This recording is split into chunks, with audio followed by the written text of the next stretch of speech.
Assalamualaikum warahmatullahi wabarakatuh. Puji syukur kehadirat Allah Subhanahu wa Ta'ala, karena berkat kesempatannya lah teman-teman dapat menonton video yang telah kami buat ini. Salawat teriring salam tak henti-hentinya kita junjungkan kepada Nabi besar kita, Nabi Agung, Nabi Muhammad Sallallahu Alaihi Wasallam. Kepada yang terhormat Bapak Dian Andesta Bujuri MPD selaku dosen pengampu mata kuliah materi IPA MI, dan teman-teman sekalian yang saya banggakan. Sebelumnya perkenalkan, nama saya Rizka Amalia dan rekan-rekan saya yaitu Elisa Arni Anggraini dan Vivi Nur Hidayanti. Pada kesempatan kali ini kami akan membahas materi mengenai energi listrik, cahaya, dan perubahan energi. Baiklah, di sini saya Rizka Amalia akan menjelaskan materi mengenai energi listrik. Energi listrik adalah kebutuhan yang sangat penting dalam kehidupan manusia dalam memenuhi segala aktivitasnya. Setiap makhluk hidup membutuhkan energi listrik dalam kehidupannya. Energi listrik dibutuhkan terutama sebagai sumber penerangan hingga dapat memenuhi kebutuhan aktivitas dalam melakukan kegiatan sehari-hari. Energi listrik mempunyai keuntungan bagi manusia di dunia ini, tetapi energi listrik juga dapat menimbulkan dampak buruk, seperti terjadinya peningkatan suhu global akibat dari panasnya energi listrik yang terlalu lama digunakan atau menggunakannya secara berlebihan. Pemborosan energi listrik juga dapat menyebabkan kemungkinan cuaca ekstrim di suatu wilayah tertentu. Energi listrik sangat dibutuhkan dalam kegiatan manusia. Energi listrik semakin berkembang dalam pemanfaatannya untuk memenuhi kebutuhan manusia. Selanjutnya, kita akan membahas materi mengenai sumber-sumber energi listrik. Yang pertama, baterai. Pada ujung baterai, terdapat dua buah kutub, yaitu kutub positif dan negatif. Jika bungkus bagian luar baterai kita buka, akan terlihat lapisan seng. Lapisan seng ini berfungsi sebagai kutub negatif. Benda yang berfungsi sebagai kutub positif adalah batang yang terdapat di bagian tengah. Batang karbon ini dikelilingi serbuk hitam yang merupakan elektrolit. Elektrolit adalah suatu zat yang larut atau terurai ke dalam bentuk ion-ion dan selanjutnya larutan menjadi konduktor elektrik. Karena elektrolit baterai berupa serbuk, baterai juga sering disebut elemen kering. Pada permukaan luar baterai biasanya terdapat tulisan, misalnya 1,5 volt, artinya baterai tersebut bertegangan listrik sebesar 1,5 volt. Volt merupakan satuan yang digunakan untuk menyatakan tegangan listrik. Yang kedua, akumulator atau aki. Aki disebut juga elemen basah karena elektrolitnya berupa zat cair atau asam sulfat. Aki termasuk sel sekunder, karena selain menghasilkan arus listrik, aki juga dapat diisi arus listrik kembali. Bagian dalam aki terdiri dari lempengan timbal dan timbal peroksida yang dicelupkan ke dalam larutan asam sulfat. Lempengan timbal tersebut terdiri dari pelat positif dan pelat negatif. Untuk pelat positif dibuat dari timbal peroksida, sedangkan pelat negatif hanya dibuat dari logam timbal. Antara pelat positif dan pelat negatif diberi pemisah supaya tidak bersinggungan, yang dapat mengakibatkan hubungan arus pendek. Timbal dan timbal peroksida ini bereaksi dengan asam sulfat. Hasil reaksi kimia tersebut menghasilkan listrik. Selanjutnya ada dinamo dan generator. Dinamo biasanya digunakan untuk menyalakan lampu pada sepeda. Dinamo terdiri dari kumparan yang ditempatkan di tengah medan magnet. Ketika kepala dinamo, bagian yang menempelkan pada ban sepeda, berputar, kumparan tersebut juga ikut berputar. Perputaran kumparan di dalam medan magnet menghasilkan energi listrik. Kecepatan perputaran roda sepeda mempengaruhi besar arusnya listrik yang dihasilkan. Semakin cepat roda berputar, semakin besar energi listrik yang dihasilkan. Jadi, dinamo mengubah energi gerak menjadi energi listrik. Selanjutnya, sel surya matahari. Sel surya matahari merupakan sumber energi yang sangat besar. Energi matahari berupa energi panas dan cahaya. Seiring perkembangan teknologi, energi matahari dapat diubah menjadi energi listrik. Alat yang mampu mengubahnya disebut sel surya. Sel surya dapat dipasang di atap rumah. Sel surya akan menangkap energi matahari dan menyimpannya dalam elemen listrik. Selanjutnya, energi tersebut dapat digunakan untuk menyalakan peralatan listrik. Selanjutnya yang terakhir, nuklir. Nuklir merupakan sumber energi yang sangat besar. Energi nuklir dihasilkan dari reaksi atom di dalam sebuah reaktor. Nuklir dapat digunakan sebagai bahan pembuat bom atom. Selain itu, nuklir dapat digunakan sebagai pembangkit listrik. Selanjutnya, rangkaian listrik. Rangkaian listrik atau rangkaian elektrik merupakan interkoneksi berbagai piranti yang secara bersama melaksanakan suatu tugas tertentu. Tugas itu dapat berupa pemrosesan energi ataupun pemrosesan informasi. Melalui rangkaian listrik, energi maupun informasi dikonversikan menjadi energi listrik dan sinyal listrik. Dan dalam bentuk sinyal inilah energi maupun informasi dapat disalurkan dengan mudah ke tempat yang ia diperlukan. Rangkaian seri. Rangkaian seri terdiri dari dua atau lebih beban listrik yang dihubungkan ke satu daya lewat satu rangkaian. Rangkaian listrik seri adalah suatu rangkaian listrik di mana input suatu komponen berasal dari output komponen lainnya. Sifat-sifat rangkaian seri. Yang pertama, arus yang mengalir pada masing beban adalah sama. Yang kedua, tegangan sumber akan dibagi dengan jumlah tahanan seri jika besar tahanan sama. Yang ketiga, jumlah penurunan tegangan dalam rangkaian seri dari masing-masing tahanan seri adalah sama dengan tegangan total sumber tegangan. Keempat, banyak beban listrik yang dihubungkan dalam rangkaian seri. Tahanan total rangkaian menyebabkan naiknya penurunan arus yang mengalir dalam rangkaian. Arus yang mengalir tergantung pada besar tahanan beban dalam rangkaian. Yang kelima, jika salah satu beban atau bagian dari rangkaian tidak terhubung atau putus, aliran arus terhenti. Rangkaian paralel merupakan salah satu yang memiliki dari satu bagian garis edar untuk mengalirkan arus. Rangkaian paralel adalah salah satu rangkaian listrik yang disusun secara berderet atau paralel. Sifat-sifat dari rangkaian paralel adalah yang pertama, tegangan pada masing-masing beban listrik sama dengan tegangan sumber. Yang kedua, masing-masing cabang dalam rangkaian paralel adalah rangkaian individu. Arus masing-masing cabang adalah tergantung besar tahanan cabang. Yang ketiga, sebagian besar tahanan dirangkai dalam rangkaian paralel. Tahanan total rangkaian mengecil. Oleh karena itu, arus total lebih besar atau tahanan total dari rangkaian paralel adalah lebih kecil dari tahanan yang terkecil dalam rangkaian. Yang keempat, jika terjadi salah satu cabang tahanan paralel terputus, arus akan terputus hanya pada rangkaian tahanan tersebut. Rangkaian cabang yang lain tetap bekerja tanpa terganggu oleh rangkaian cabang yang terputus tersebut. Yang terakhir, rangkaian listrik campuran. Rangkaian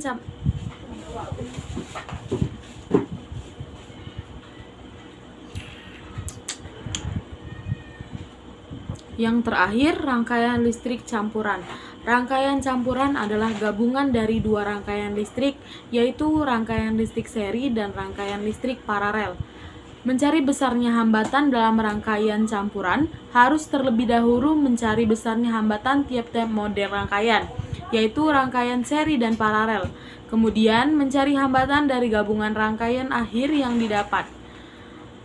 Model rangkaian akhir yang didapat adalah model rangkaian seri, sehingga total rangkaian yang akan kita cari dengan persamaan hambatan pengganti pada rangkaian hambatan seri. Sedangkan untuk rangkaian paralel harus mencarinya dengan menghubungkan suatu tambatan secara paralel. Baiklah, materi selanjutnya adalah cahaya dan sifat-sifat cahaya serta alat optik. Yang pertama itu ada pengertian cahaya. Cahaya merupakan salah satu bentuk energi menurut James Clerk Maxwell pada tahun 1831 sampai 1879.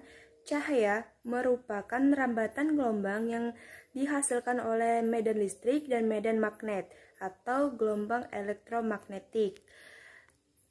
Cahaya ada dua macam, yaitu satu, cahaya yang berasal dari benda itu sendiri seperti matahari, senter, lilin, dan lampu.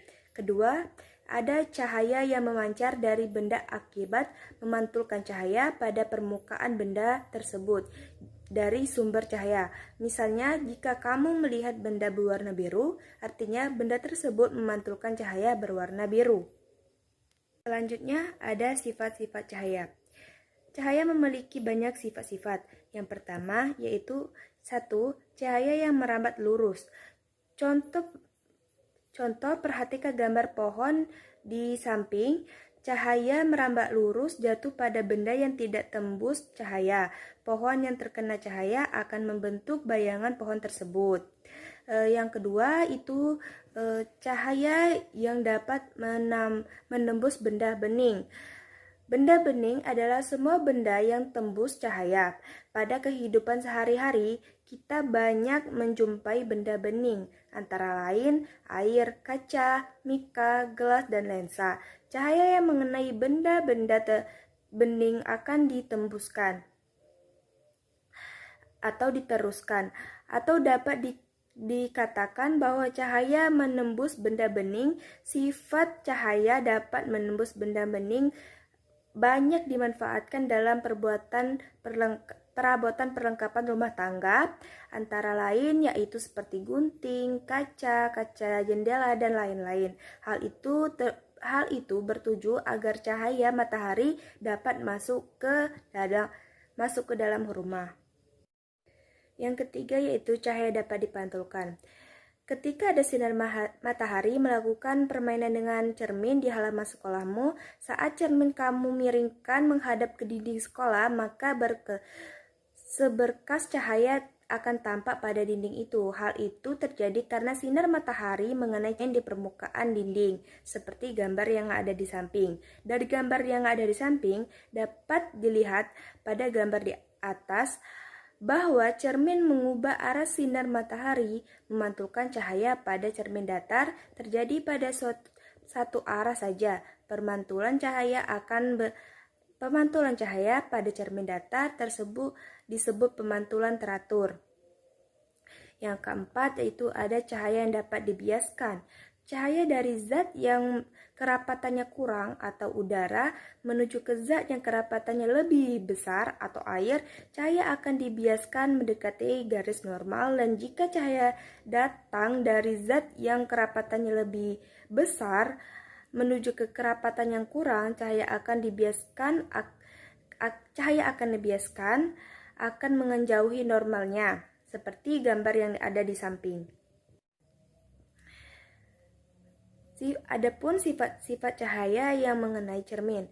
Pertama itu kepada cermin datar. Cermin datar adalah cermin yang permukaan datar dan mengkilat.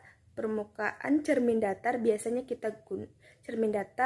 kita gunakan untuk bercermin, berhias di rumah-rumah atau salon-salon kecantikan. Yang kedua yaitu ada cermin cekung. Cermin cekung atau konkav adalah cermin yang bidang pantulannya melengkung ke dalam. Lengkungannya hampir mirip dengan sendok bagian dalam. Cermin cekung bersifat mengumpulkan cahaya yang jatuh padanya. Cermin cekung dapat membentuk bayangan nyata sebuah benda, seperti yang gambar di samping. Dan yang ketiga yaitu cermin cembung. Cermin cembung atau konveks adalah cermin yang bidang pantulan melengkung keluar. Cermin tersebut mempunyai sifat menyebarkan cahaya yang jatuh padanya. Cermin cembung sering digunakan pada kaca spion mobil dan sepeda motor, seperti gambar yang ada di bawah. Yang terakhir adalah alat-alat optik. Alat-alat optik ada yang pertama, mata. Mata merupakan indera penglihatan yang sangat penting bagi manusia.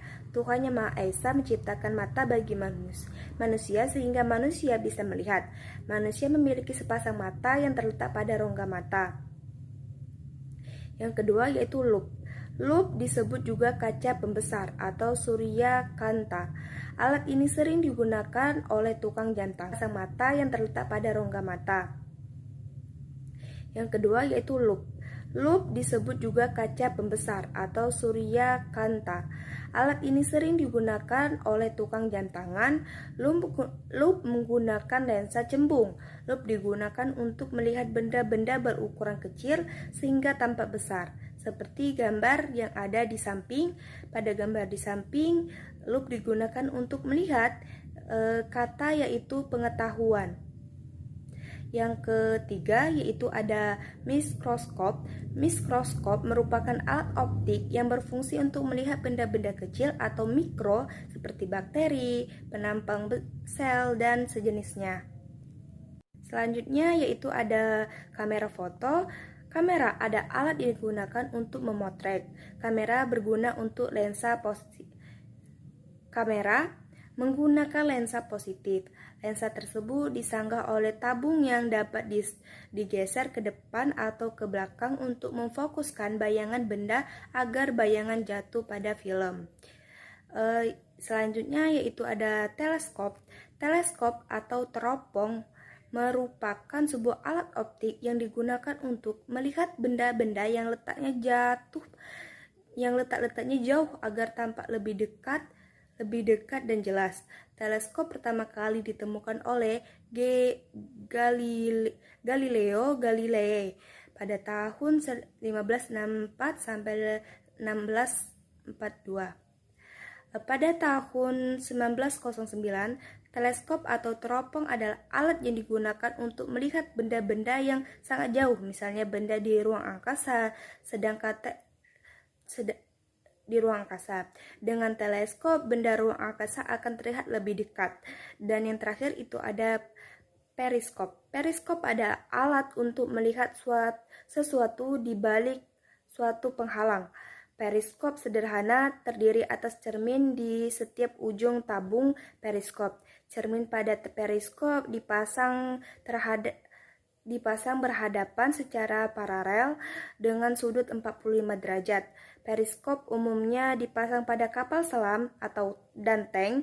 Periskop dilengkapi dengan alat untuk memperbesar bidang pandangan yang disebut teleskop, seperti gambar di samping. Periskop biasanya digunakan pada kapal selam dan juga pada tank-tank perang. Baiklah, di sini saya akan melanjutkan materi dari makalah kami yang berjudul Perubahan-perubahan energi. Perubahan energi yaitu perubahan bentuk dari energi satu ke dalam energi yang lainnya. Seperti yang telah kita ketahui, bahwa energi memiliki suatu hukum yang sering disebut dengan hukum kekekalan. Energi bunyi dari hukum kekekalan tidak dapat diciptakan dan tidak dapat dimusnahkan. Tetapi energi dapat berubah bentuk dari bentuk yang satu ke bentuk yang lainnya. Dari hukum kekekalan energi di atas, apabila energi dapat diubah ke dalam bentuk energi yang lainnya, maka energi tersebut akan dapat dimanfaatkan dalam kehidupan sehari-hari. Perubahan energi yang paling banyak dimanfaatkan adalah perubahan energi listrik ke dalam bentuk energi yang lainnya. Perubahan energi sendiri adalah suatu perubahan energi dari satu bentuk ke bentuk yang lainnya. Contohnya perubahan energi listrik, mekanik, elektromagnetik, suara, kimia, termal, dan energi nuklir.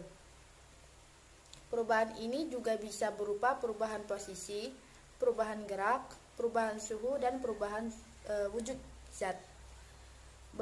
Berikut beberapa perubahan-perubahan pada energi.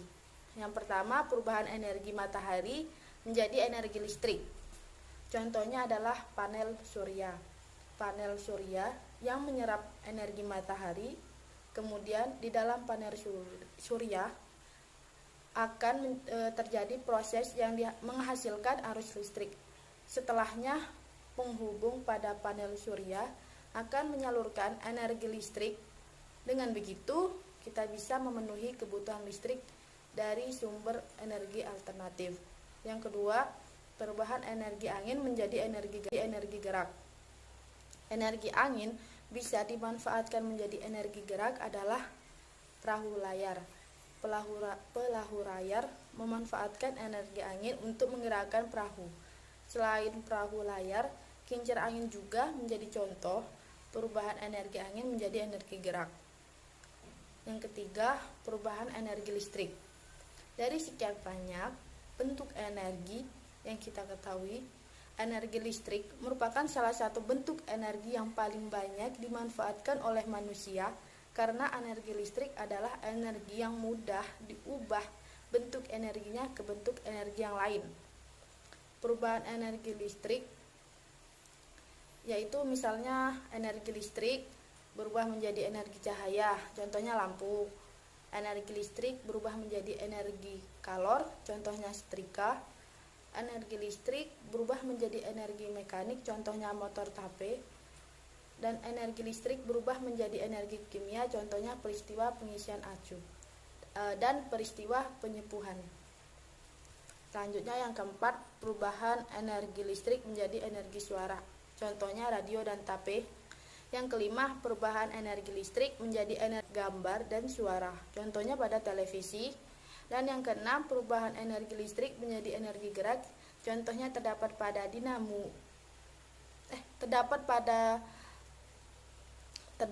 kipas angin. Yang ketujuh, perubahan energi kimia menjadi energi listrik, misalnya pada aki dan baterai. Yang kedelapan, perubahan energi cahaya menjadi energi kimia, misalnya pada saat proses fotosintesis. Yang kesembilan, perubahan energi gerak menjadi energi listrik, misalnya terdapat pada dinamo sepeda. Dan yang terakhir, perubahan energi potensial menjadi energi listrik terjadi pada pembangkitan listrik tenaga air (PLTA). Sekian dari saya.